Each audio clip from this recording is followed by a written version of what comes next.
Welcome to the Velvet Verdict, honest conversations about how we drift apart and how we find our way back. I'm Velvet. Let's get into it. There is a quiet reality in millions of homes right now that goes largely unspoken. The house is full of life, yet the people inside it feel strangely empty. This isn't just about being single, it is about being together and still feeling alone. In the prime working years, when most of us expect to be building a life with a partner, a surprising number of men and women find themselves navigating the silence of a home that feels too big for one person. It is a shared wound. For many women, the isolation often comes from feeling unseen or unheard in a relationship that has grown distant, or from the exhaustion of carrying the weight of the household alone after a divorce or separation. For many men, it can be the crushing sense of being let go, of being unable to connect with the very person they hope to build a future with, leaving them to face the day with no one to turn to. This isn't a failure of character on either side. Social science tells us that the structures of modern life have shifted in ways that make connection harder, not easier. We are living in an era where the tools for communication are at our fingertips, yet the depth of human connection feels further away than ever before. The data shows a dramatic rise in the number of adults living alone, a trend that cuts across age and income, suggesting that this is a systemic issue, not a personal one. When we look at the numbers, the story is clear. A significant portion of men and women in their 30s and 40s are no longer partnered. They are not outliers. They are part of a growing demographic facing the same fundamental question. How do we find our way back to each other when the path seems blocked? How do we heal the habits of avoidance and distance that have kept us isolated for so long? The answer doesn't lie in blaming one side or the other. It lies in understanding the hurt that drives the behavior. Whether it is the fear of vulnerability, the exhaustion of past failures, or the simple erosion of trust, the result is the same. A life lived in solitude when a life shared could have been the remedy.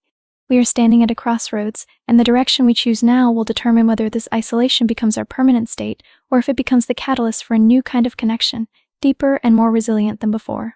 So, we have the numbers, the surveys, the census counts. They all tell us the same stark story: millions of men and women in their prime, fully capable, standing alone. But a number can describe the size of the wound. It cannot tell us exactly how it was made or why it feels so different for each of us. That is where our work begins. We are not here to assign blame, because blame only deepens the divide. We are here to look closely at the specific habits, the unspoken scripts, and the cultural currents that have led both sides to build walls instead of bridges. For men, the isolation often feels like a failure of utility. In a world that has long measured a man's worth by his ability to provide and protect, the shift to a service economy and the decline of traditional industrial jobs have left many feeling strangely obsolete. When the clear path to contribution is obscured, the instinct is to withdraw, to retreat into a private sphere where performance cannot be judged. It is a quiet despair, a feeling of being untethered from a purpose that once defined the self. For women, the isolation frequently stems from a different kind of pressure. The expectation to be the primary emotional laborer, the manager of relationships, and the sole architect of connection can be an exhausting burden. When the man steps back, not out of malice but out of his own confusion or fear, the woman is left holding the weight of the relationship alone. She becomes the guardian of the connection, and in doing so, she can feel increasingly responsible for its failure. These are not opposing forces. They are two sides of the same coin of disconnection. The man retreats because he feels he cannot measure up. The woman stays behind because she feels she must do everything to keep things going. And in this dance of avoidance and overcompensation, the space between them grows wider, filled with silence and misunderstanding. To heal this, we must first understand the mechanics of the fracture. We need to see how a man's fear of inadequacy and a woman's fear of abandonment have converged to create a vacuum of intimacy. Only by naming these specific human fears can we begin to dismantle them. We are looking for the direction that leads out of this solitude, a path that honors the dignity of the man who feels lost and the woman who feels the weight of the world on her shoulders, guiding both toward a place where they can finally meet again, not as providers or caretakers, but as two human beings ready to share the load. What the data shows, the scale of the shift. The numbers paint a picture that is stark, yet it is simply the landscape we inhabit today. We are seeing a profound shift in how Americans build their lives, moving away from the assumption that marriage is the only destination for adulthood. In 2019, roughly 4 in 10 U.S. adults between the ages of 25 and 54 were unpartnered, neither married nor living with a partner. That figure was 38%, a sharp rise from just 29% back in 1990. Perhaps most telling is the change in who is left behind. In 1990, men and women in this prime working age were equally likely to be unpartnered. By 2019, however, the gap had widened. 39% of men were unpartnered, compared to 36% of women. This suggests that the forces driving this shift are not just about personal choice, but about a structural change affecting men and women differently as they navigate the modern world. The trend extends well beyond the middle of life. As of 2021, a record high 25% of 40-year-olds had never been married, a dramatic jump from just 6% in 1980. The institution of marriage itself is becoming less of a default starting point. The estimated median age at first marriage for men and women combined has risen to nearly 31, up significantly from the mid-20s in 1975. Consequently, fewer than half of all U.S. households in 2025 consisted of married couples, down from nearly 2/3 50 years ago. This has created an explosion of solo living. There are now nearly 40 million one-person households in the U.S., making single individuals the most common household composition. It is a reality that demands we look at it with clarity.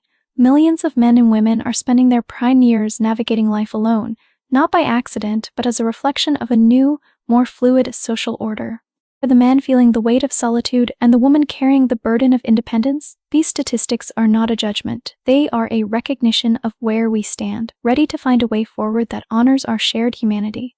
The roots, why we are waiting. The financial reality of this new landscape is stark. In 2019, 73% of prime working-age men without a partner were employed, compared with 91% of partnered men. The income gap is even wider. Unpartnered men earned a median of $35,600, far behind partnered men at $57,000. This isn't just about status, it's about security. Nearly 1/3 of unpartnered men were financially vulnerable based on individual income, nearly 3 times the share of partnered men. For many, the fear of being unprepared is not a luxury concern, but a survival instinct. This economic pressure has reshaped the very idea of readiness. Roughly 3 in 10 unpartnered men ages 25-54 lived in their parents' home in 2019, up from 27% in 1990. The dream of an independent household before marriage feels increasingly out of reach. Consequently, the criteria for connection have shifted. Never married women are far more likely to demand financial stability as a prerequisite. 78% say it is very important that a spouse have a steady job, while only 46% of men feel the same. The result is a cycle of hesitation. Never married adults who have not attended college are twice as likely as college graduates to say they are not married because they are not financially prepared. This anxiety extends to relationships that already exist among cohabiting adults not engaged. Nearly 1/3 cite their partner's lack of financial readiness as a major reason for not moving forward. Finances were the primary reason 8 out of 10 cohabiting adults moved in together, compared with just 13% of married couples. Education plays a crucial role here. Among 40-year-olds, 1/3 of those with a high school diploma or less had never married, compared with just 18% of those with a bachelor's degree or more. The gap between educational levels is widening, creating a divide where the most vulnerable feel locked out of the traditional path. We are not simply waiting for the right person, we are often waiting for a foundation that feels too fragile to build upon. The isolation we feel is partly the sound of our own caution, a protective measure against a world that has become more expensive and more uncertain. What it costs us, the human toll. That caution, that protective measure against uncertainty, comes with a tangible price. It is not just the silence of an empty room, it is the measurable difference in how we feel on the inside. The statistics reveal a stark reality. When we look at the well-being of our prime working years, the single and the married are living in 2 very different worlds. In 2023, 61% of married adults between the ages of 25 and 50 describe themselves as thriving, compared with 45% of never married adults, a 16 percentage point gap.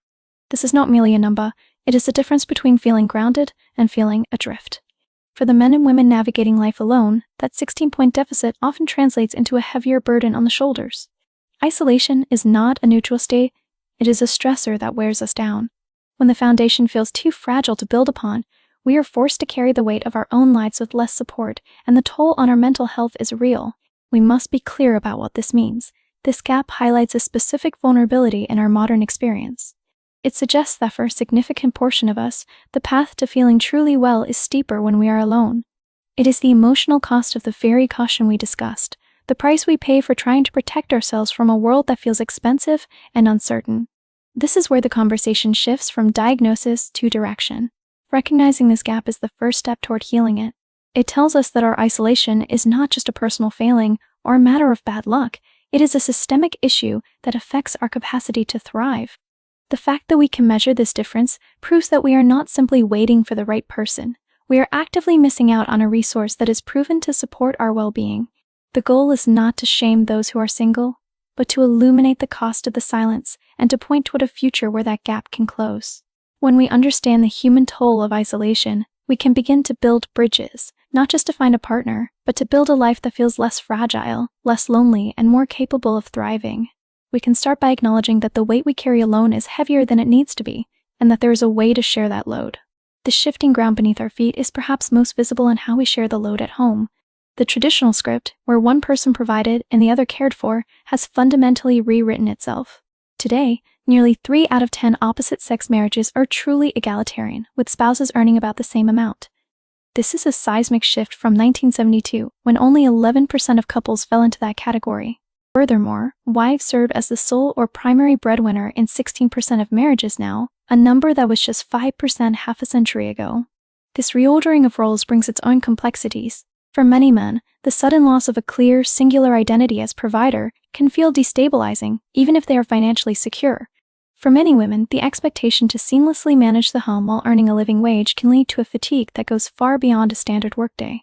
The fear on both sides is valid. Men worry about being undervalued or invisible. Women worry about being stretched too thin or blamed for not doing enough of both. Yet, even outside the marriage, the economic landscape tells a story of resilience and changing tides. When we look at the wealth of unmarried adults, the picture is not one of simple deficit for women.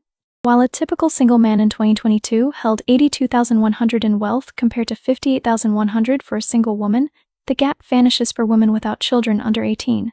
In that specific group, a single woman's median household wealth sat at $87,200, surpassing that of her single male counterparts. This data suggests that the struggle is not inherent to being a woman, but rather tied to the specific pressures of raising young children alone. The isolation many feel is often the isolation of a role that society expects them to carry single-handedly. Whether it is the man who feels his purpose slipping away, or the woman who feels her capacity stretched to the breaking point, the root issue remains the same. We are trying to navigate a world of shared responsibilities with tools designed for a time when roles were distinct. Healing this fracture begins with recognizing that neither side is bailing. The man who feels adrift and the woman who feels exhausted are both responding rationally to an environment that has changed faster than our institutions could adapt. We are not broken. We are simply adjusting to a new reality, where the old maps no longer lead us home. The path forward isn't about returning to a past that never truly existed for many of us, nor is it about forcing a connection that feels artificial. It is about building a new kind of courage, one that bridges the gap between financial security and relational vulnerability. The data shows us the wound. This is where we offer the bandage. For men, the shift begins with permission to step out of the role of the sole provider and into the role of a partner who needs help, who feels fear, and who desires connection above status. It is the quiet realization that being strong doesn't mean carrying the weight of your own loneliness alone. For women, it is the liberation from the pressure to manage every emotion in the room. It is the understanding that your worth is not tied to your ability to fix everyone else, and that your own needs are valid, not burdensome. This is where we move from getting ready to showing up. We are taught to prepare our finances, our careers, our homes. But the most crucial preparation is emotional readiness. It is the willingness to say, "I am not okay," to a kindred spirit, and to hear those words without immediately trying to solve the problem. Healing doesn't happen in a vacuum. It happens in the messy, imperfect space between two people who are both trying their best. It is found in the small acts of reaching out, a text sent just to say hello, a shared silence that isn't awkward, the admission of a flaw that breaks the facade of perfection.